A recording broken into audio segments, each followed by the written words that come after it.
Mesdames, Messieurs, bonjour. Nous allons commencer par l'appel. Madame Maes, s'il vous plaît. Monsieur Jean-Paul Joseph. Présent. Madame Eck Jeanne. Monsieur Chorel Jean-Pierre. Madame Sarkissian Davida. Monsieur Rocheteau Philippe. Madame Najarian Marlène, représentée par Madame M. Monsieur Bertoncini Franck. Madame M. Élodie. Madame Bourron Valérie. Madame Bourgeois Ginette. Monsieur Friani Laurent. Monsieur Valéro Gérard. Monsieur Maes Jean-Michel. Monsieur Roux Christian. Moi-même présente. Madame Berthaud Guéry Pascal. Monsieur Caparos Michel.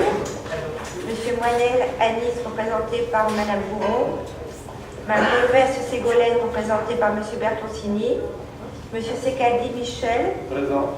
Madame Massot Aline, représentée par Monsieur Rocheteau.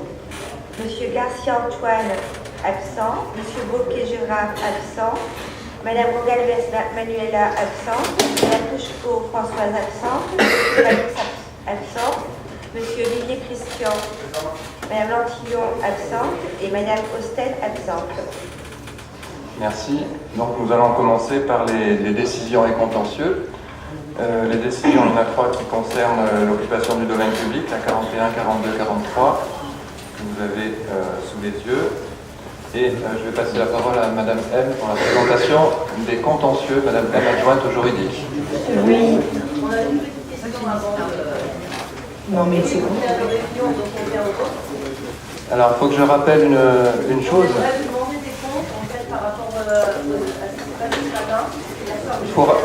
Excusez-moi un instant, il faut que je vous rappelle une chose, c'est que les séances du conseil municipal sont publiques. Par contre, il n'y a pas d'intervention extérieure à partir du moment où le conseil est commencé.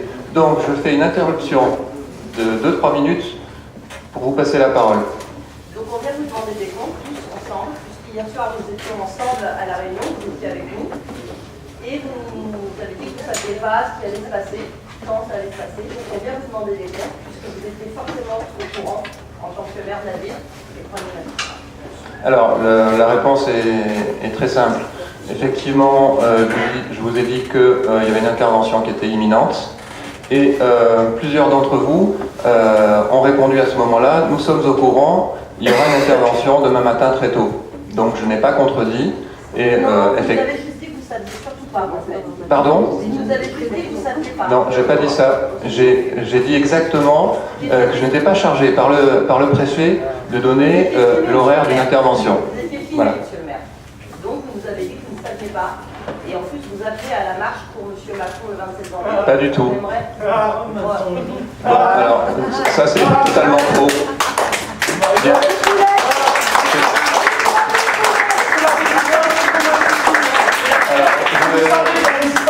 Je précise une chose, c'est que là vous dites des mensonges, c'est totalement faux, je n'ai jamais appelé à faire une marche pour Macron, c'est faux. Donc maintenant je vous demande de ne plus interrompre la séance et la séance du conseil municipal reprend. Madame M, s'il vous plaît. Oui, monsieur le maire, 2 contentieux dans la... 2 contentieux, monsieur le maire, en lecture aujourd'hui inscrits à ce conseil municipal. Un jugement du 6 décembre 2018 par lequel le TA de Toulon a rejeté la requête de la SAS Chocolaterie Charlie. Je crois que ça va être compliqué pour donner lecture, monsieur le maire. Oui, on va attendre que les personnes quittent la salle. Juste pour dire, à Cabenda, il n'y a qu'une route. Au revoir.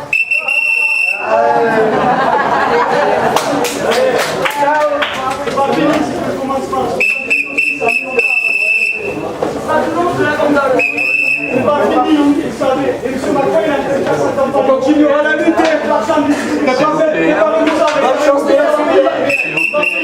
Veuillez quitter la salle.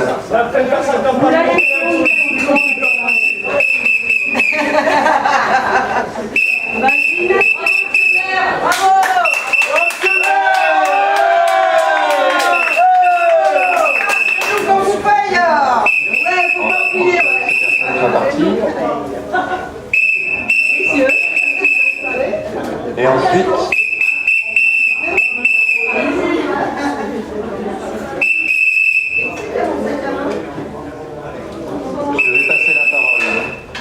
maintenant à M. Bertoncini, T'as oublié un truc? parce qu'il va vous dire qui a demandé à ces personnes de venir manifester dans la salle. Je voulais dire, oui, c'est Madame Anguenot qui est ici présente. Oui, Madame Anguenot qui a fait venir ces gens-là. Manque de peau, j'étais devant le conseil municipal quand elle avait rendez-vous à ce là ils se sont dit, ils sont fait la bise. Donc il n'y a rien de faux. Non mais c'est bien, attends, non mais je ne suis pas. Attends, tu as le droit de soutenir ce moment comme d'autres personnes, mais ne dis pas ce qu'il ne sait pas. Non, c'est pas toi. Ça va, ok. Voilà, c'est bien dommage que c'est bien dommage que ce madame, je sais mouvement pas, comme il y a plusieurs comptes, c'est plus sur Facebook. légitime au départ soit manipulé de cette façon-là. Non, non. Maintenant, je repasse la parole à Madame M. Monsieur le maire, que c'est pathétique d'instrumentaliser ces gens qui ont eu la défense d'une cause qui nous est tous propre et commune, c'est-à-dire la défense de nos droits, peu importe nos situations professionnelles. Que cela est triste, monsieur le maire, de tromper ces gens, vraiment. J'en reviens au contentieux. Deux contentieux inscrits à l'ordre du jour. S'il vous plaît, le silence, monsieur le maire, s'il vous plaît, est-ce que je vais pouvoir faire lecture des contentieux ? Je pense qu'ils sont en train de partir. Voilà, parfait, c'est génial. Donc, deux décisions inscrites à l'ordre du jour du conseil municipal. Une première décision du tribunal administratif de Toulon qui a rejeté le recours de la SAS Chocolaterie Charlie qui demandait d'annuler la décision de la commune d'interdiction du droit de terrasse. Alors, quelques mots sur cette décision qui m'apparaît être la plus importante. Le tribunal administratif de Toulon, et c'est important de le dire, a validé la position de la commune qui reposait sur deux éléments. Notre refus de renouveler le droit de terrasse de cette société reposait premièrement sur l'intérêt général et l'intérêt du domaine, c'est-à-dire que la limite à l'octroi, nous dit le texte, d'une occupation du domaine public, c'est la préservation de l'intérêt général et la limite de l'intérêt du domaine. Et deuxièmement, le tribunal administratif vient nous dire que la décision de la commune n'est pas contraire à la liberté du commerce et de l'industrie. Donc ça, décision très importante. Deuxième décision, c'est un pourvoi devant le Conseil d'État de M. Van Gaver qui sollicitait l'abrogation du plan local d'urbanisme, position qui a été invalidée par le tribunal administratif de Toulon. Donc ce recours est en cours d'analyse par le Conseil d'État en termes de recevabilité puisque c'est le filtre avant d'évoquer le fond de l'affaire. Voici les deux contentieux à évoquer aujourd'hui. Merci beaucoup. Et je signale une fois de plus que ce sont des dossiers qui sont anciens. Monsieur le maire, et qui sont très bien traités par notre service juridique, oui, voilà, très très bien. On peut le souligner une fois de plus.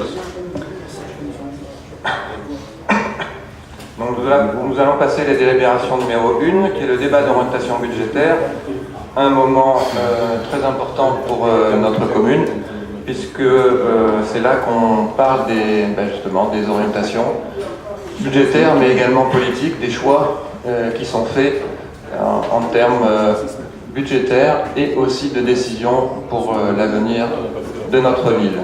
Donc nous allons présenter, c'est surtout Madame Larose, directrice des finances, qui va vous présenter un diaporama et j'interviendrai aussi régulièrement par rapport au message que je souhaite faire passer.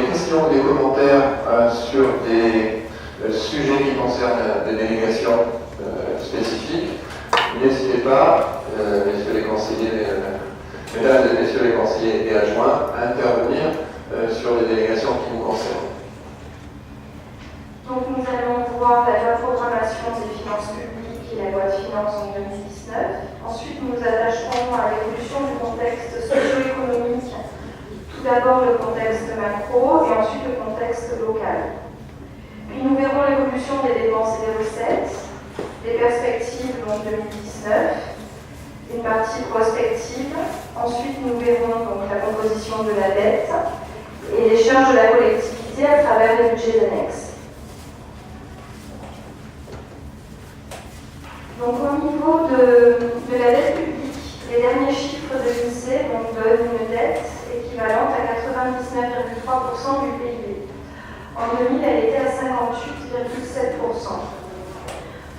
En 2017, la France est le 8e pays européen le plus endetté. La dette est de 33 000 € par habitant en France. Donc, en 2017, il y a eu donc une loi de programmation 2018-2022 qui a fixé donc une trajectoire de désendettement, notamment de 2,6 millions d'euros par an. Pour arriver à 13 milliards au total. Donc cette trajectoire de désendettement pour les collectivités essentiellement se traduisait donc par une contractualisation avec l'État pour les collectivités donc les plus importantes. Vendôme n'est à ce jour pas concernée, ni la communauté d'agglomération. Les objectifs donc fixés dans ces contrats étaient de maîtriser les dépenses donc, de fonctionnement et de fixer un plafond pour la capacité de désendettement. Alors, en ce qui concerne la capacité de désendettement, regardez bien sur la diapo précédente. Donc 12 ans pour sur la diapo précédente, s'il vous plaît. C'est l'avant encore. Non, ça c'est en avant. Voilà. Donc 12 années, c'est un seuil qui est très important à retenir. On va y revenir tout à l'heure.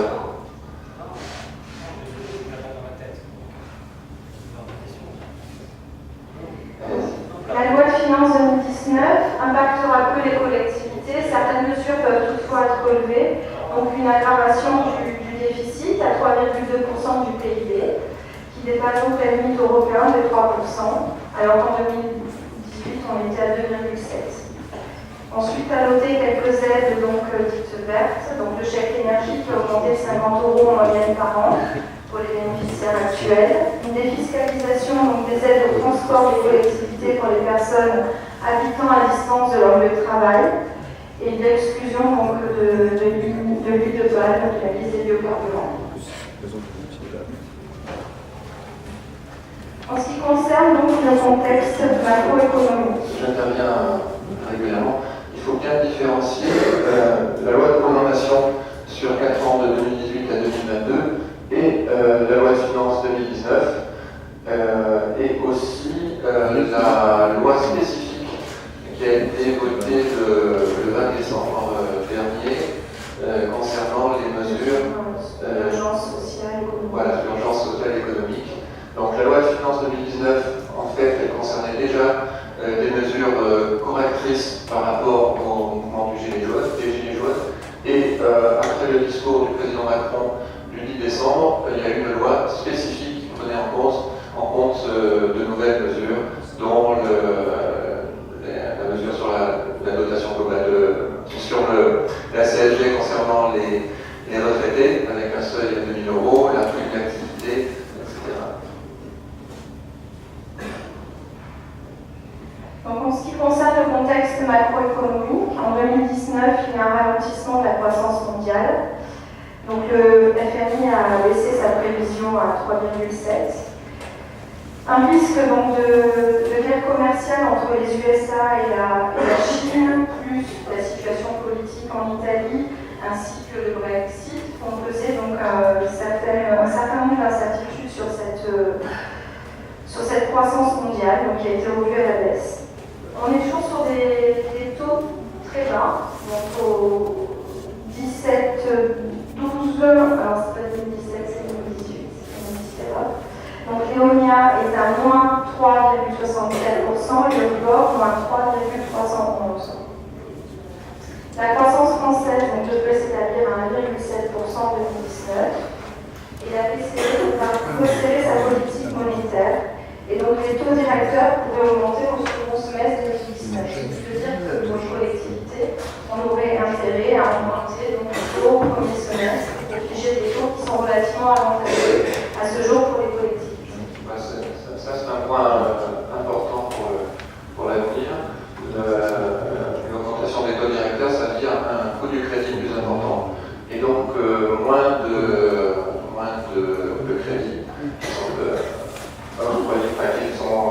par les banques, et donc c'est un moyen de lutter contre l'inflation.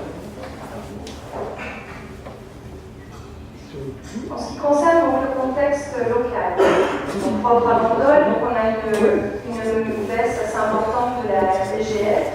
Donc entre 2014 et 2018, on a perdu 1 449 765 €. Petite précision, donc c'est effectivement un chiffre très important. En valeur absolue, c'est encore plus important, puisque là on se retrouve à peu près 700 000, 600 et quelques mille. Je crois que c'est entre 600 et 700 000, c'est ça? Et on a eu 697 000. On a eu jusqu'à 3 millions, je pense, de 9, il y avait 3 millions de DGF. Donc on a vraiment, c'est une recette qui n'a fait que baisser. Depuis 2014, il faut savoir que ça a été divisé par 2. Donc c'est une diminution de 200%. Donc c'est colossal par rapport aux finances de la commune. Et j'en profite pour apporter une précision, parce que c'est important par rapport à l'historique. Ce montant correspond à l'augmentation d'impôts qu'il y a eu en 2015, l'augmentation des taux qui avait été décidée par le préfet, plus la taxe sur la résidence secondaire, et le montant est équivalent, ça fait une quinzaine de points d'impôts. Parallèlement donc, à cette baisse de recettes, on a une augmentation du FPIC, donc qui est le fonds de péréquation intercommunale, qui passe de 45 686 € en 2012 à 478 625 € en 2018. Il y a aussi une charge que je n'ai pas toutes les dépenses que vous allez voir, donc les baisses de recettes qui vont être évoquées, ça va s'ajouter à cette baisse de la dotation générale de fonctionnement. En ce qui concerne toujours les dépenses donc, qui augmentent et qui jouent fortement donc, sur le contexte local, on peut parler aussi de la pénalité SRU, évaluée donc, pour l'année 2019 à 170 000 €. À ce jour, la collectivité n'a pas eu la notification de la pénalité SRU. En général, elle est notifiée en mars-avril. Donc c'est aussi une charge qui pèse sur les dépenses de la commune.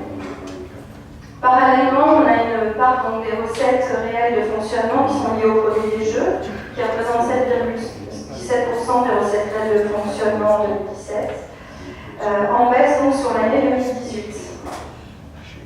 Là aussi, un commentaire important. D'abord, le montant pour l'année 2018, c'est de l'ordre de 1,5 million. Oui, tout à fait. Et on prévoit 1,3 million pour le prochain budget, et on était à 2,8 millions en 2008, quelque chose comme ça.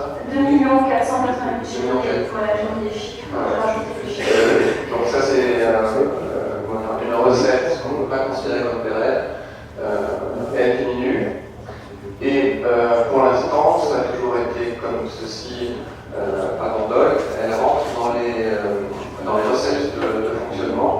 Ce qui est un petit peu dangereux pour une recette qui n'est pas pérenne, et c'est la raison pour laquelle il est d'autant plus important de rétablir les finances, et on va l'évoquer au fur et à mesure. C'est une recette dont on a du mal à évaluer, notamment pour l'année 2019. On a une commune voisine donc, qui a ouvert un casino de jeux. Sur le dernier trimestre, on a eu une forte baisse, donc on est impacté. Maintenant, à savoir en 2019 à combien nous allons être impactés par l'ouverture de ce casino. Là, on a évalué 1,3 million de recettes, donc une baisse. Voilà, on va faire la part entre l'attrait d'un casino qui vient d'ouvrir, forcément, donc des joueurs qui ne vont plus sur Bandol, et après ça devrait se rétablir, l'équilibre. En tout cas, à ce jour, on a évalué à 1,3 million la baisse des jeux. Donc là, on le voit, c'est quand même assez important. Si on le met en relation avec la baisse de la DGF, on a perdu énormément de recettes.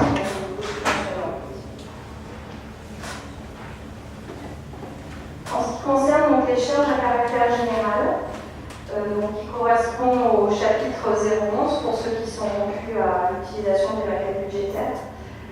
Donc on a baissé ses charges assez fortement en 2014, en 2015 et un peu en 2016, eu égard à la situation financière de la commune qui s'était dégradée. Et depuis 2 ans, on a relevé certains budgets, notamment l'animation, et cette année on le verra, donc une programmation de la salle Jules Verne, donc des crédits qui ont été alloués, des crédits supplémentaires. Voilà, au vu de la situation financière, on a un petit peu augmenté les budgets, tout en regardant quand même dans la prospective justement ce qu'on disait, là, il y a quand même les recettes continuent à baisser et donc il faut quand même maîtriser ces charges à caractère général. Alors quelque chose de très important à signaler, si on veut pouvoir faire des comparaisons par rapport aux chiffres des années précédentes, il faut regarder la flèche qui est au milieu, qui correspond au transfert des ordures ménagères en 2011 à Sud-Saint-Baume, et donc un transfert également de charges qui se montait à 1,5 million et quelques. Donc si on ajoute, c'était plus d'1,5 million je pense. Donc si on ajoute cette somme, on n'a pas de baisse significative des charges de caractère général, et on arrive donc en 2014, en 2013, avec des charges à caractère général qui sont importantes aux alentours des 6 millions d'euros. Et je précise, puisqu'on est sur la charge à caractère général, si vous faites la différence au fil des années, il y a une diminution de 565 000 euros entre 2014 et 2015, et ça correspond entre 2013 et 2014, et ça correspond aux économies que nous avons réalisées en serrant au niveau des dépenses des différents services et en prenant bien garde de ne pas altérer la qualité du service public. Donc ça c'était entre 2013 et 2014. Entre 2014 et 2015, une baisse de 587 000 euros, ce qui fait un total de pas loin de 1 200 000 euros sur 2 ans. Et je vous disais tout à l'heure, la baisse de dotation de l'État était exactement du même montant que l'augmentation d'impôts de 2015. Et donc si nous n'avions pas fait ces économies très importantes, nous serions en situation délicate. Donc c'était 1 536 000 euros donc, de transfert à Sud-Saint-Baume pour les enfants ménagers. Donc là on regarde les prévisions budgétaires donc de 2009 à 2019. Donc l'année prochaine, au budget primitif 2019, sera inscrit donc, le montant de 5 597 585 euros, ce qui correspond donc, aux arbitrages que nous avons eus et à l'augmentation des budgets donc, de l'animation, de la salle Jules Verne notamment. Ça correspond à peu près à une augmentation de 2%. 2,10%. Voilà. Et encore une fois, comme l'a dit Madame Marousse, c'est un coup de pouce à la culture et aux animations, et les résultats sont d'ores et déjà au rendez-vous, avec une qualité de programmation au dernier trimestre 2018 qui était déjà très bonne, et une programmation pour 2019 qui est tout à fait intéressante.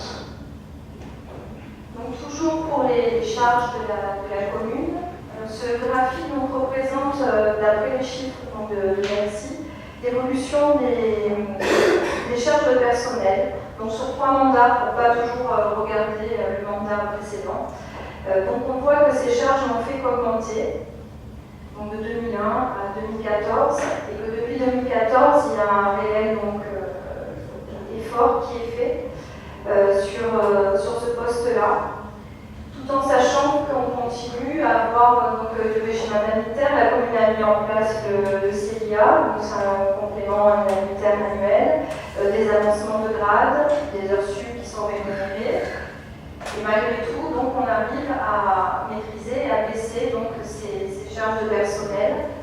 Avec donc, là, le chiffre devrait être bon puisqu'on a clôturé les des payes de décembre, donc avec une baisse au niveau des charges de personnel de plus de 200 000 € pour l'année entre 2017 et 2018. Et ces charges, donc on voit ce qui est intéressant et ce qui est très rare dans une commune, c'est depuis 2014, en 2018, on est en dessous des charges de personnel donc de 2014, alors même qu'on a eu donc une augmentation, deux augmentations de temps du point d'indice, des mesures donc telles que le PPCR, donc le parcours professionnel, carrière et rémunération, qui impactent la masse salariale. Qui a impacté en 2019. Tout à fait, puisqu'il y avait une pause l'année dernière et reprend donc en 2019. Donc malgré donc, ces mesures, malgré le fait que la collectivité a une politique quand même en matière de personnel, tant le régime indemnitaire que au niveau des avancements de carrière, assez positive. Donc on arrive à de très bons résultats. Quelques précisions. C'est l'effort qui a été fait à ce niveau-là est tout à fait conséquent, puisqu'il y a eu une vingtaine d'avancements de grade en 2018. 20 précisément, 21 20.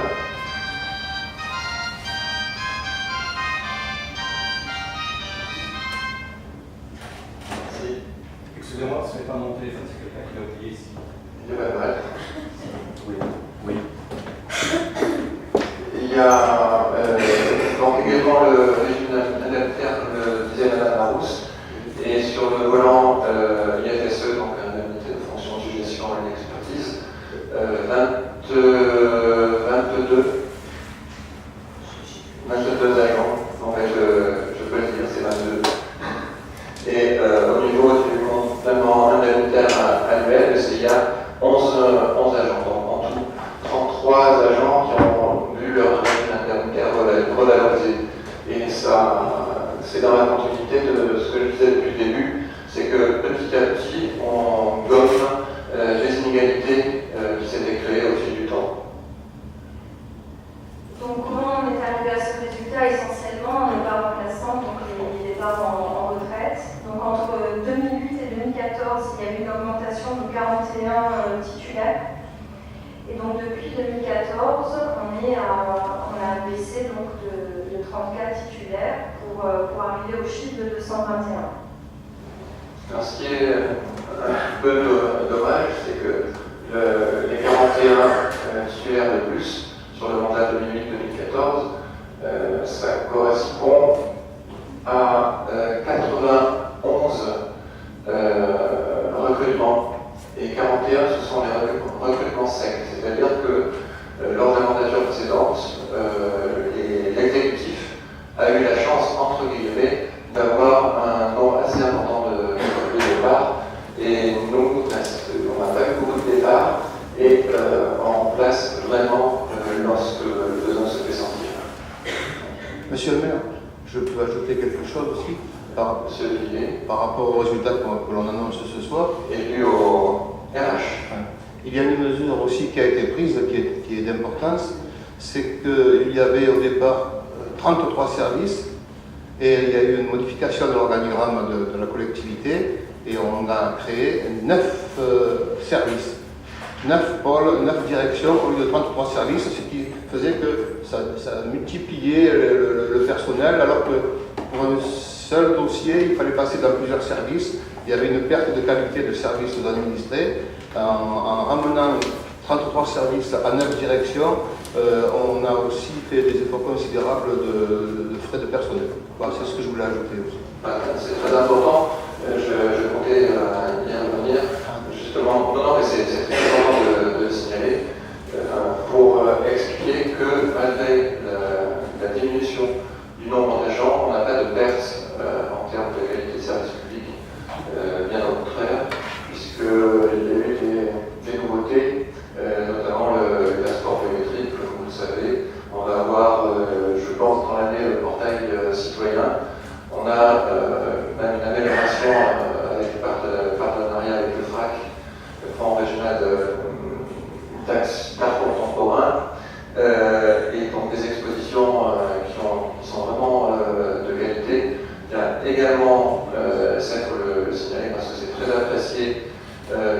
l'extension de la médiathèque, la pension Magali, qui a été refaite à neuf, sur 250 mètres carrés, avec à peu près 8000 documents par an fournis. Donc pour les jeunes, c'est un plus. Donc pas d'altération du service public, et je dirais au contraire. La commune s'est modernisée. Je peux parler de l'exemple du service financier qui a dématérialisé totalement les procédures d'achat comptable. Cette dématérialisation, cette modernisation a permis de gagner le poste. Donc il y a eu des départs qui n'ont pas été remplacés, mais parallèlement on a amélioré le délai global de paiement. Donc les entreprises sont payées plus rapidement et on a pu gagner de postes suite à des départs en service qui avaient eu des départs en retraite. Donc c'est vrai que nos métiers se transforment aussi et qu'en ayant pris donc, le virage de la modernisation, on arrive à gagner certains postes et on a des besoins par contre dans d'autres domaines plus techniques. Donc c'est ce poids de la masse salariale fait qu'on a des marges de manœuvre qui sont donc limitées. Donc de 2008 à 2014, il y a eu donc 2 millions d'euros de charges de personnel supplémentaires et de 2014 à 2018, on voit donc une baisse de 329 294 euros. C'est ce que je disais tout à l'heure, donc en 2018, on est en dessous du montant de la masse salariale de 2014. Non, c'est une petite précision. C'est pas tout à fait sur le même nombre d'années, puisque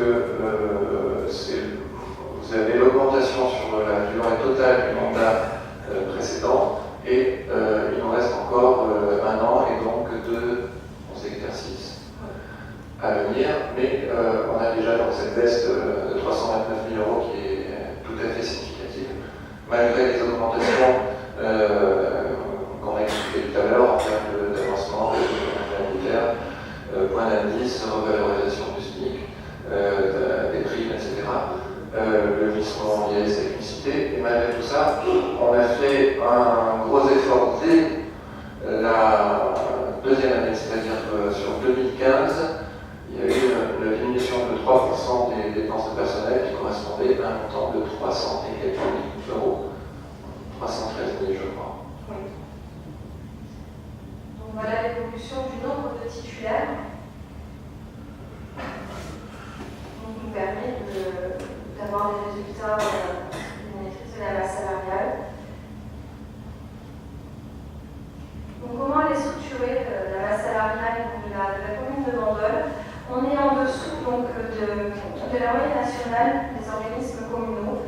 Pour les catégories A, donc, on a 4,52% de catégorie A alors que la moyenne est à 6,46%, 11,31% pour les catégories B par rapport à 11,57% au niveau national et 84,16% de catégorie C alors que la moyenne nationale est à 81,97%. Sachant que la moyenne, bien évidemment, est des communes qui sont donc au-dessus.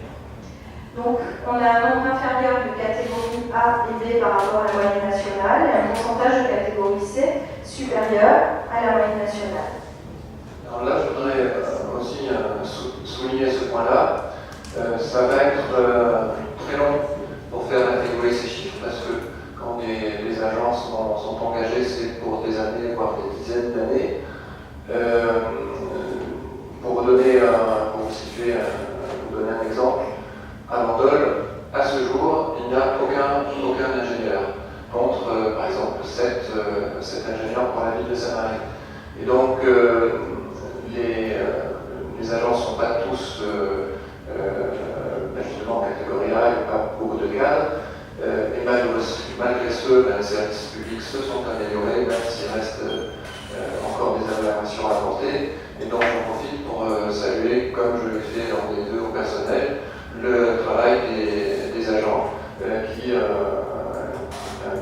travaillent parfois dans des conditions un petit peu difficiles, qui sont, comme les élus d'ailleurs, mais qui sont parfois, en tout cas ceux qui sont sur le terrain en première loge, pour recevoir les demandes, éventuellement reproches, réclamations des citoyens. Voilà, donc petit à petit, nous allons procéder à des recrutements pour faire évoluer ces pourcentages, mais ça prend du temps. Voilà, c'est ce que je voulais dire. L'évolution des dépenses et des recettes réelles, avec donc l'effet ciseau en 2014, la baisse des recettes, comme nous l'avons évoqué tout à l'heure, et l'augmentation des dépenses. Donc cette courbe prend en compte donc, les travaux du Quai de Gaulle, à savoir les frais financiers liés à un éventuel emprunt d'1,5 million en 2019, sans augmentation de la fiscalité, avec une augmentation des bases donc, de 1% pour 2020, et cette année, donc, le coefficient est de 2,2%. Une précision importante aussi. Si vous voyez la courbe, elle est descendante de 2008 à 2014. Il y a un rebond en 2013. Il ne faut pas penser que c'est lié à une amélioration de la situation financière. C'était totalement artificiel puisqu'il y a eu une reprise de provision de 1 500 000 € qui provenait du casino et un autre montant de 750 000 € qui venait également du casino. Voilà, donc la vraie courbe est une courbe descendante permanente jusqu'en 2014 et si on avait continué sur cette trajectoire-là, les courbes se seraient croisées, ce qui aurait été assez catastrophique. De même que